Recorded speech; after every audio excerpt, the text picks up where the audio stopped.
What up? What up? What up? Man, what's up, bro? Listen, we are back, man. Welcome to another edition, right? Of what is it called? A Father's Bro, Heart. What? A Father's Heart podcast, baby. Let's go. Bro, you gotta come on. Let's go.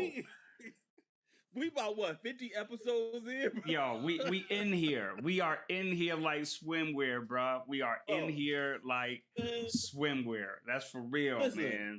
Listen. So you know I haven't talked to you, man, because we both got crazy schedules. I saw a picture of you on Facebook on a stage. And I saw the stage. I saw that it said WIC, Women, Infant, and Children, if I'm correct. Yes, sir. You got to tell me what you was doing, because you looked like you was live and in full effect, and the crowd looked like you had a mic and you was just, the crowd was doing like this. Yo, so it was incredible, bro. It was incredible, man. And and one of the things, man, when I work with cats about getting, finding your lane, dominate your lane, getting into speaking. A lot of people want to be speakers, right? They see ET and they're like, yo, I want to be a professional speaker. That's what I want to do. And my thing is that I learned quickly, bro, is that, not everybody can make a full-time living off of just speaking, right? Absolutely. Not saying that you can't, but, it's not that simple. So I just created a different pathway. How I bridge my gaps, right? Like how I bridge those two worlds. And so I say that to say is that, I did that company a solid during COVID, did a presentation for them, gave them, work with them within their budget, and just did it virtually. And the people received, my message towards them. And they was like, yo, when the world opened back up, we want to use you. And so, my thing, man, is that they hit me up, man, and went down to Indiana and did my thing, man. It was a blessing, bro, to be able to go to Indiana and speak to those people. And why are you laughing at me? Bro, because I'm listening to you now. Me and you've been on the stage together, right? So I'm listening to you. You sounded so, so professional. I was, bro. Come on, I've seen what you can do. I know what you do. So, I love the humbleness about how you move through that. But come on, it was. And I've been in situations. No, you listen, bro. I've been in situations where I'm talking about something. They're like, "Wait, do you know Shon?" I was like, "You mean Shon Hart?" Yeah, Shon Hart. Yeah, I know him. Oh my God, Cole. When he came in and he just, whoa, Cole. I know all about what he do. Whatever. So I just want to say congratulations, brother, on the work that you're doing in terms of supporting families, but most importantly, in terms of supporting the organizations that serve the families, because I think that's the part of this that people don't really understand. It's not just about making sure that we serve the families, but it's also about making sure that we support the people that are part of creating resources and support for families, especially around engagement. So, man, no, I appreciate it, bro. Yeah, no, it was really cool, man. It was cool. And what was super dope, man, I had my wife with me, right? And it was cool for her to see me in that space. And we just brought value. And my thing, man, is that, they paid me for a keynote. And my thing was like, I'm here. How else can I serve your people at no additional cost? How can I serve? And man, I wound up doing 2 other breakout sessions. Just like pouring into the people, making sure, that they walked away with value and that they can better, serve the families in their community, man. And the crazy thing about it, bro, is that this was like, in our space, man, how it's predominantly women. Yeah. And a lot of times, man, it's like predominantly, white people or whatever the case, man. But these people was flat out, just telling me like, yo, we don't really see blacks at all. Right. And so when we do see them, we struggle with like, how can we serve them? They don't really know how to rock with us. We don't know really how to rock with them. It's difficult. And so like, I just spend time with them, just helping them learn how to navigate that and how to be their true authentic selves. And not trying to be somebody that they're not, not trying to use our lingo and our language and code switching. My thing is like, yo, just be authentically you. That's it. That's it. And I love that, right? And I think the other part that I appreciate and I've had to learn how to use too, well, it's just always been something I do that comes naturally. The idea of really recognizing the importance of service. Like again, talking about being a leader, I'm keynoting, but in addition to that, I'm also going to serve. And I think that whole servant leadership is really an important space to operate out of. And then I think I've had to tell a lot of people who want to get into this speaking space is like, it is a lot more work than what it appears to be. And that you can it's more than just getting up and doing a keynote. I'm like, absolutely, you have to know how to navigate a room and feel the temperature. I mean, it is so many levels to just going in, and it's not just speaking. It's a whole production. And so I know what it is to have to do that, and I always appreciate when I see men and women who have to have the gift of being able to go into a space and take that. I always call it the roller coaster. Move people up, with it around, and drop them off, and then pick them back up and wrap it up. So that's for real. Just shout out to you, bro. Work that you're doing, man. So it didn't go unnoticed. We definitely missed you, but Jody and I held it down. So I already know y'all did. I already know y'all did. So what's on the agenda today, man? Yeah, so brother, I wanted to talk about an important subject matter that I think is I think it's near and dear, and I think it's an important topic that we often don't talk about, but we should be talking about. And I think it's the role that fathers play in schools. As it relates to us moving back into our kids heading back into school this school year, I really am interested in sort of hearing and engaging from you and even our audience around what is the best way, or what are some of the roles that we think fathers should be playing in the lives of their children as it relates specifically to school and education. And so and the reason why this came up, I had a really interesting conversation with a friend just about the role that fathers play in schools, and this idea that when we think about education and we think about fathers, typically, where do you see fathers the most? Where are fathers the most involved and visual? And quite often, you typically see fathers during sporting events for their children. But the question that really sparked me is that if we take out the word dad as it relates to serving and creating spaces for fathers in schools. And I say that to say because a lot of the conversations that we're really having in schools and across the country is around gender, and what happens when we say to folks, hey, we're going to have a program for father in our schools, but what if a child doesn't have a father? And if a child does not have a father, should we even be holding programs where children don't have dads, or where children, there might be a father that might show up or there might not? And the concern really centers around, well, then what role does a father really play in schools if a child says that, we want to do something for schools, but we want to have dads there, but this child doesn't have a father. So should we not have programming for dads? Should there be something specific for fathers or not? Or should we just focus on schools as it relates to parenting? Because everybody tells me when I talk about this that schools and parenting is really associated to moms and schools. Dads just show up when it's time for a sporting event, or they have their name on the flyer and they've been told to show. Yeah. So what's your thoughts on that? Yeah, yo. No, for real. Like my thing is that I have I realize that the father's role a lot of times, man, in the school has just been exactly what you said, right? You come in to be the disciplinarian. You come in to volunteer, to move the tables out the way, just to drop off certain things, but not to engage, right?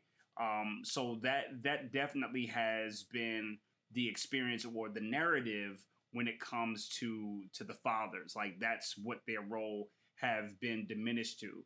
And particularly here in Flint, man, I am seeing more and more schools and more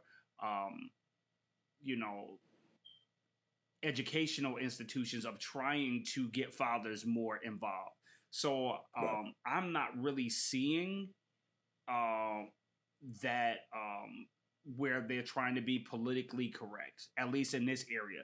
Now, I'm not saying that they're not going to move into that space, or that they get a lot of pushback, but I'm seeing a lot of administration or administrators and principals like embracing the idea. Now, what I have seen them do is use the term father and father figures, right? Okay. Because not everybody have a father or a father that's involved, but they do have a father figure, right? Okay. And so that's something that they have been pushing. And so if I was to see that or hear that, or whatever the case, I wouldn't like it, right? Because I wouldn't like, and I don't like the idea of them trying to diminish that role or to remove that role, right? Because we see here, at least in America, and statistics show that when a father is not involved, that child has a more difficult path to success. And so now it's just like in the welfare system back in the day where they didn't want the male in the house. They didn't want the man in the house for whatever, reason. And so they left the woman to herself to raise these children. And so I will push back on the idea of removing the term father or dad from schools, because that is something that we need to be promoting. That is something that is a good thing. My child or your child should not be penalized because this child over here does not have a father or a father figure. My thing is like, well, how do we make that child, how can we support that child? By us removing the word father or father figure is not the answer. That child, his reality or her reality is that they don't have a father involved. So just by trying to act like that this is not like that doesn't exist, like these kids over here don't have one either, that's not the truth. That's not the truth. That's not teaching that child, again, how to be resilient, how to overcome, whatever challenges they're having. But the school need to just offer up more resources where you get more fatherhood or male programs in the schools to model what these fathers or these fathers figures should do or should be or whatever. But the answer is not to remove that language. I'm coaching my son's football team. I'm one of the assistant coaches, and one of the kids was like, he said something to the other coach. He was like, "Man, I would thought that I would be on, at least one of the starting lineups, on punt or special teams or whatever the case." And one of the coaches came to me, and when it was over at the end of practice, I had a conversation with them all. I had to have a conversation with like, listen, where we are at a place where you guys are growing and you are learning, right? Where you may have been a part of certain programs where you just got a starting position because of you was just here or there, that type of thing. I'm like, listen, real life, man, in the real world, a lot of things are not given. I said, now listen, all of you are going to get an opportunity to play. You guys are going to have a lot of fun. You guys are going to be developed.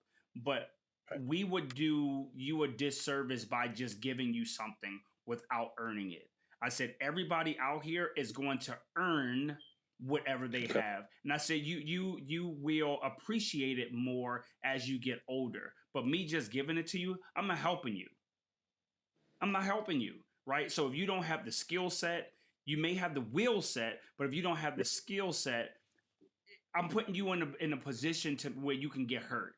So it's my job as your coach to help develop you, not keep you where you are. It's my job to help develop you to get you to where you want to be or reach your maximum capacity. Right? Okay. That's my job. It's to help you reach your maximum capacity, not to just hand you something, not to just give you something. It's my job to help develop you. So the same way what they're doing in the school is my role to help develop you and make you more fortified. So I'm going back to my own childhood a little bit, and I'm asking myself, in my elementary school process, in my journey through elementary school, and my journey through junior high school, right on to high school, I'm thinking, I don't know how many men I saw show up at the school. I don't know. I can't recall very many men or men's groups that were in the school. I mean, as far, I can go all the way back to kindergarten. Like, I don't recall seeing a set of men throughout my educational growing and learning where I saw pockets of men showing up in spaces to provide just that role modeling support and care in schools. But again, I saw a lot of men throughout my education when it was a time for like maybe a sporting event. So what I did see a lot of is women. You know, I saw women volunteers. I saw women after school. I saw women during school. Primarily, most of my teachers were women. When there was a program being created, it was women who were leading the charge. When there was after school lunch, it was women leading the charge. So part of me is wondering, like, how do we shift the culture, or maybe the culture's already shifted, right? I don't have any kids that are young enough that are in school, but how do we shift the culture? And Shon, you can speak to this as it relates to making sure that, yeah, I'm a parent and I'm a dad, but I don't need an invitation for donuts for dads to be engaged in my children's education across the board. But is that the only route that a father feels safe enough? Because I'm using the word safe because I don't know if men have traditionally felt safe enough to be in schools, to be a part of the whole educational process, other than to show up to discipline, or other than to root their children on for some sporting event or some recital event where it's an actual event, but it's not a part of the day-to-day experiences in the lives of children. So part of me wonders, is school, so this I hadn't thought about until now, is school safe for men? Yeah, Is that a safe space for men? Yeah, no, that's a great question, right? So I don't know if it's the And I don't know total. if it's safe. Go ahead. Yeah, no. I got you. So my thing is, I don't know if the word is safe or if men feel welcomed.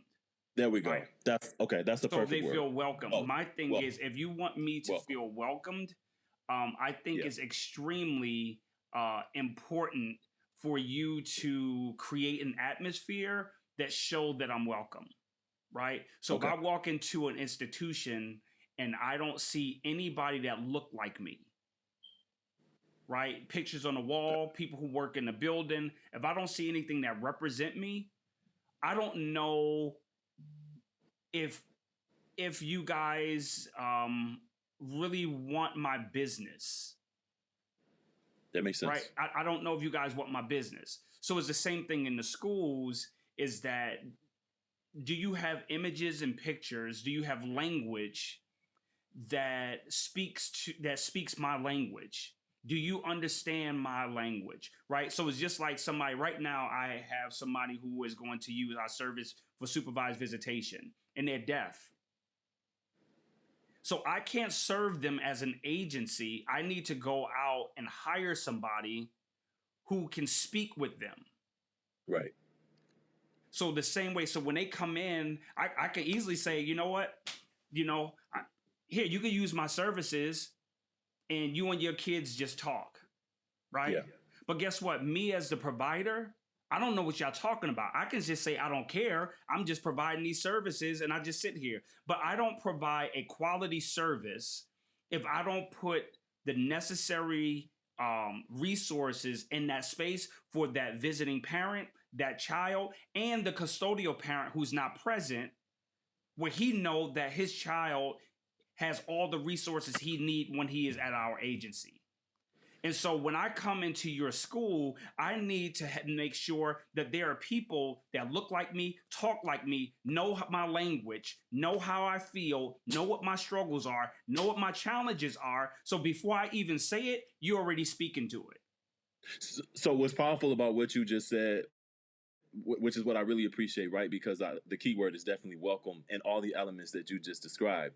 And also, I think it's important, and I'm taking notes, that you have to have proper representation there, but also schools have to be intentional, because I think I've learned when we're intentional about what we do, you will get the outcomes that you're expecting. So when you create a reading program and you want to have males involved or father figures involved, I bet you get father figures that show. If you do donuts for dads, you get the donuts for dads. If you do daughter father dances, dads show up. So I think that if we know that if we intentionally create the invite, which is the welcoming you described, you're going to be more inclined to get the outcome that you want. But I think in everyday educational life, that presence of a father or father figure, it isn't as welcoming as I think it should be. And I think that schools have to recognize they have to absolutely be intentional about the way that they serve and welcome fathers into their buildings, because traditionally those are buildings that fathers typically don't often go into voluntarily. But it may be centered back to what we just described. If you don't welcome me into this space and you don't create the world that I need to feel, and I'm gonna go back to welcoming and saving in combination to the two, it is very difficult to know that my presence is really needed and welcomed. And if the only time you do call me in is when there is an issue around discipline, it really starts to feed back into those gender roles in relation to how men are supposed to show up in these spaces. So I do think that there has to be a shift in how we welcome fathers buildings, and in that we also have to put financial resources around this. I keep saying this a lot nowadays. I'm like, it's great that we want to offer programming, but at the same time, we also have to back that with dollars. So that we're sustainable. So that isn't it just something that happens one time. But when we talk about, again, sustainability, when we're talking about strategic planning, there are times where you are planning and you're budgeting for this. So it's not just one time experience, it's 3 times, it's in a year, it's 3 years. Yep. But I think part of that has to happen, and this is what we've been talking about too, is that fathers have to be, or parents have to be at the table in the beginning, so that when you're planning out these things, it can't just be, oh, this is a great idea, we're just going to do this and then we'll put this on the flyer and then hopefully dads will show. No, we need dads at the table at the very beginning so that they can give a voice and the story about why this is important, so they can also be the champions behind it. But I think that's a very difficult thing to do for a lot of people, especially, and I'm going to use another word that people don't like, when it comes to gatekeeping, because not only, there's some gatekeepers in schools. For real. Really absolutely believe that there are certain roles that certain people play and certain roles that people don't play. And depending on how they feel, you're not getting into that space. So you are absolutely correct, bro. You're absolutely correct. And this is the thing. Number one, schools should have one of the people they don't, and I'm not just gonna say men. Yeah, no. Schools do not consider the non-custodial parent. Oh, the parent who the parent who does not bring the child to school or live in a house with the parent. I mean, with the child, they don't really consider that person, right? Because that person should be aware of what's going on, the school, the activity, because mom and dad may not get along, and so the school sending out the blast over the telephone or whatever the case is only going to the custodial parent's home. Well, the non-custodial would like to know if there's events that's coming, right? That's coming up, so that way they can attend, because mom and dad may not get along. Mom not telling them, so they want to show up. So now that child is like, yo, my dad never shows up. Well, he can't show up if he doesn't know that there's an event taking place. Well, the school can eliminate that by sending out a blast to the non-custodial parent. And so how does a non-custodial parent get involved? Well, that's something that you do in the beginning of the school year. That's something you do in the beginning of the school year. If that non-custodial parent is on the birth certificate or on an affidavit of parentage, they have every right to get all the information from the school. Legally, they have all rights to get that information. The only time they can't get that information, if there is a court order that says that this person can't get it for whatever the reason. But if that parent is legally that child's parent, they can get the same information that the custodial parent gets. And because that parent doesn't know, because they don't live with them, or they've been told all types of stuff, right? So they don't even pursue it. They don't think that they have a legal recourse to get that information. So the school definitely, I think they have the responsibility on the when you meet your teacher night, there needs to be a priority on like, hey, we have family services here. And our family services, we are intentional about providing additional resources for families on how families can support their children while they're not at school and how they can support them while they're at school. We have stuff for fathers, we have stuff for the whole family, we have stuff for moms. Yeah. Right? Yeah. So no matter what service that is, we can connect you with these resources. And the school itself doesn't necessarily have to have the resource. They can partner with community resources that can help those parents with those things. Yeah. I think far too often we have gone away from what community school is versus what schools are in terms of pushing out test scores, pushing out, just we got to get these numbers. But I think that for a lot of kids, school is a safe space. For a lot of families, that's where most of their children spend the majority of their day. Word up. So I think that and I've been using this word reimagine, so how do we reimagine how the village must look for children and communities? And I think that the best way to reimagine that is to have some of your stakeholders at these tables, but that also includes your non-custodial fathers too, that they are equally invited, and they're a part of it. And I just said something to a group. I'm like, I am over doing a whole bunch of listening sessions only to find out that the listening session that I did 6 months ago is we're a year, 2 years in, and all of the time and effort and energy and the schedule moving around for me to be in here to give you all this wisdom and knowledge that you're asking for to help build this sustainable program, it's still sitting somewhere on somebody's desk. Yep. Right. Yep. And so I think that when we are asking folks to come into these spaces and do the work that we're asking folks to do to be able to reimagine programming, we have to see that all the way through. And it can't just be just continuing to talk and talk. Because listen, I got two sons, that found themselves in the juvenile justice system, that found themselves in the adult and in the jail, and then ultimately found themselves in prison, right? And when I look at how some of that there could have been some barriers for them not having to go through these cycles, had I had the additional support or had I had accessibility. Like, I'm learning too that a lot of parents don't know where to go. Oh, that's do I real. Go to my Facts. school? Does my school hold the resources? Does my community mental health hold the resources? Like, where do I go? Oh, you call 211 or 4, whatever your local person is that you call for all of the resources. Well, I need something now.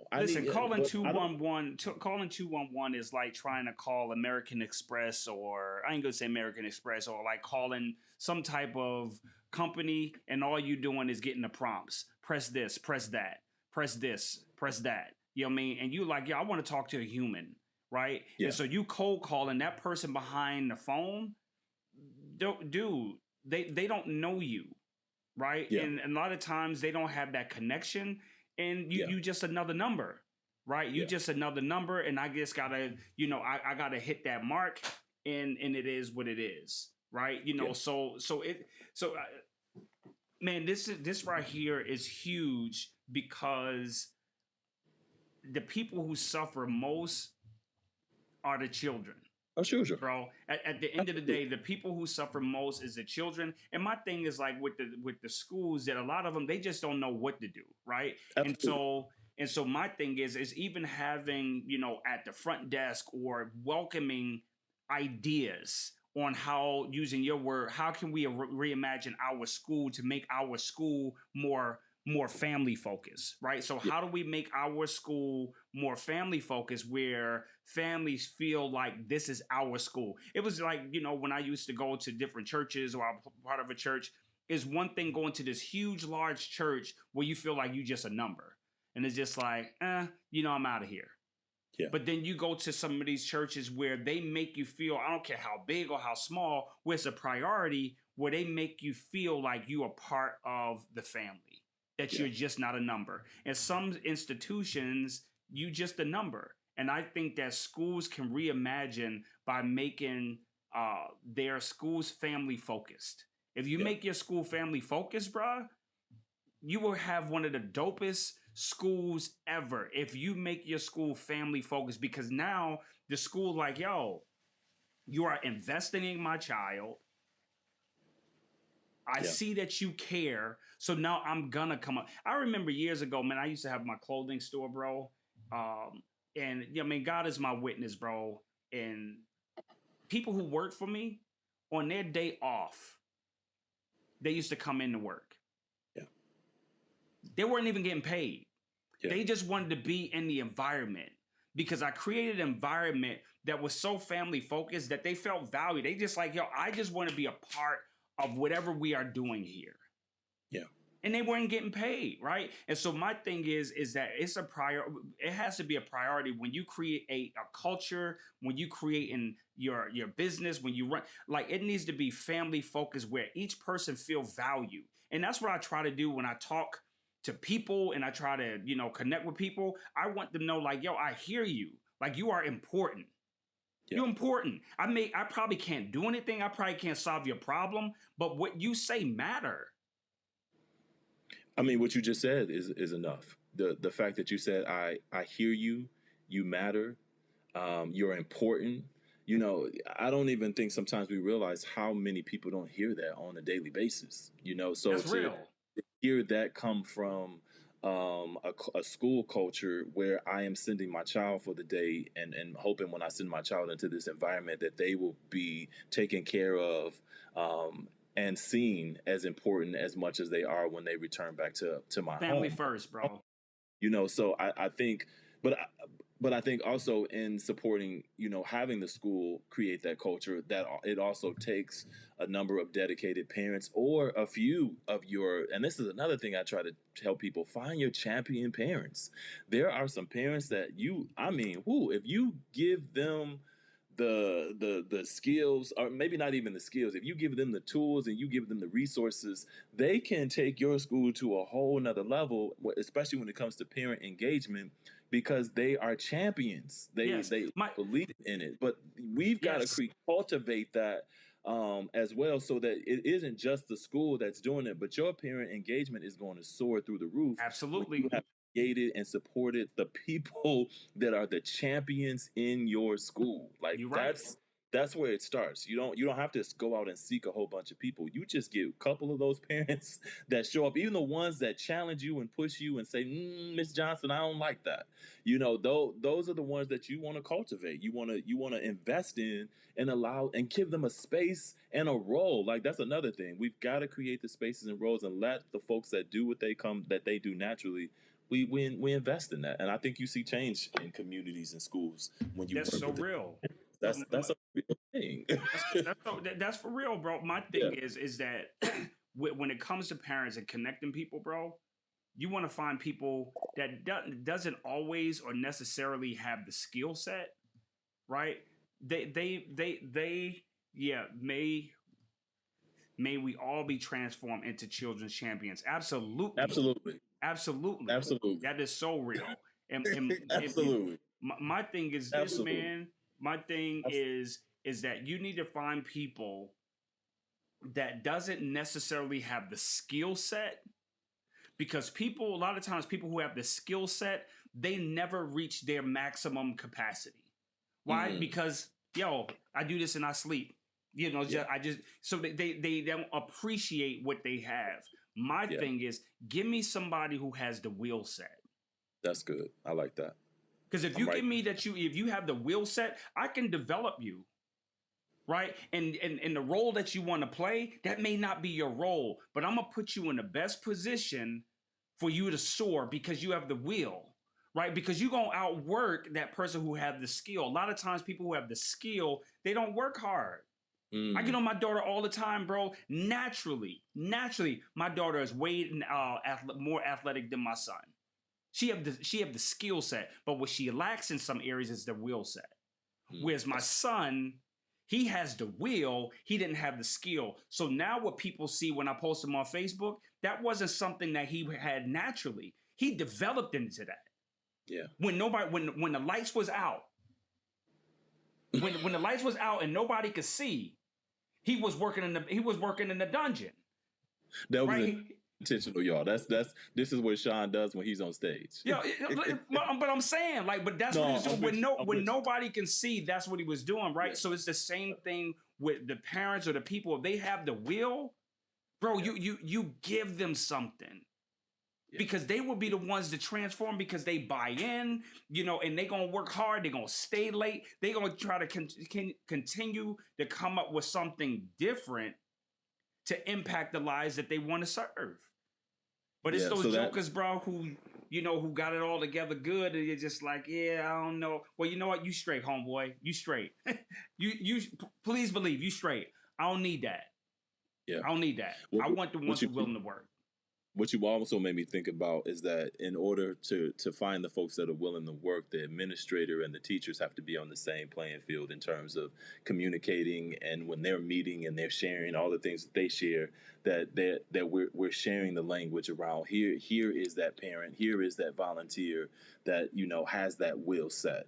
Because I think sometimes folks can get in the weeds of doing business, yep. Or they can be so busy, just trying to put out fires that they don't even get the opportunity to really see the people that are on the ground and on the boots on the ground doing the work, in a way to be able to truly invest in that. So absolutely, bro.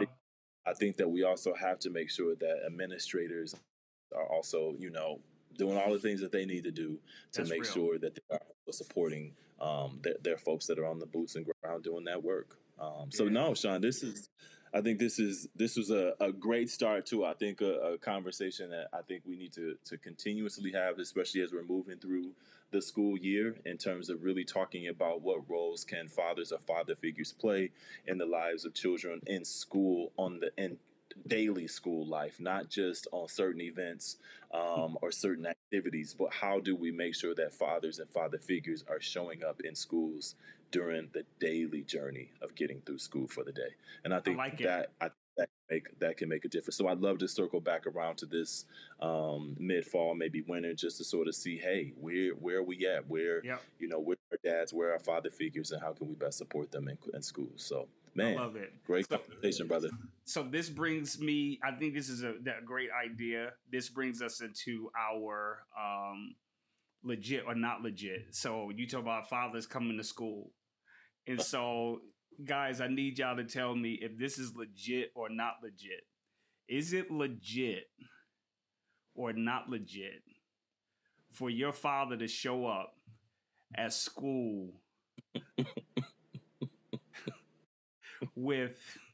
What are those, Crocs? Is that what those called? They're not really Crocs. What are they? They're supposed to be Crocs. They're more like frocks. Oh, are they like they're not the real deal. They are. They the Payless version. They the Payless version.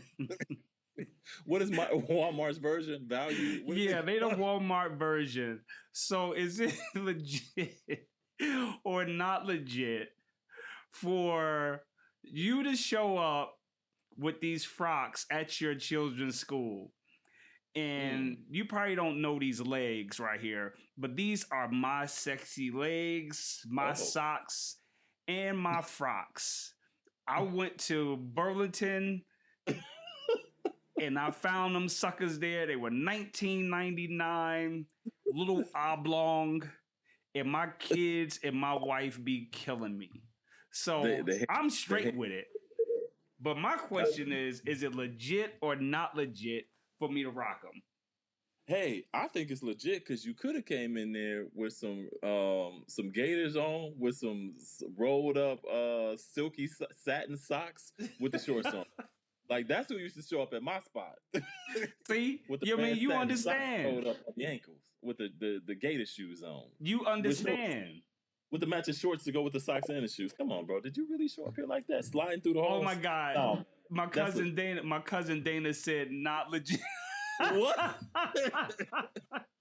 Dana, don't do me like that. Don't do me like that, Dana. Listen.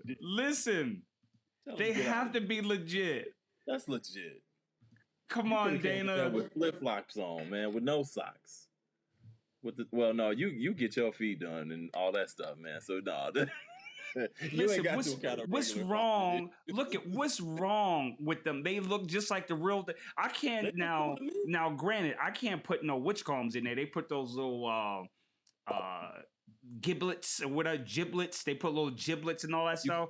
Mine won't fit because they gotta be. It gotta be circular. It gotta be a circle. Mine is like a little oval. Yeah, I think it's legit, but I do too. I'm a dad, so Dana said no. I say it's legit. No. Listen, I got them on right now. I won the football practice today. They was comfy. They legit. It's comfortable. I was Spartan dog up. It's comfortable. And I ain't gonna go there. My Spartan dogs, y'all. We about to do this thing. We about to beat the brakes off of that team down the road. So I'm not gonna even go there, but we gonna beat the brakes off of that team down the road. So listen, that's my time. That's our time. Have a good one. See you later, baby. All right.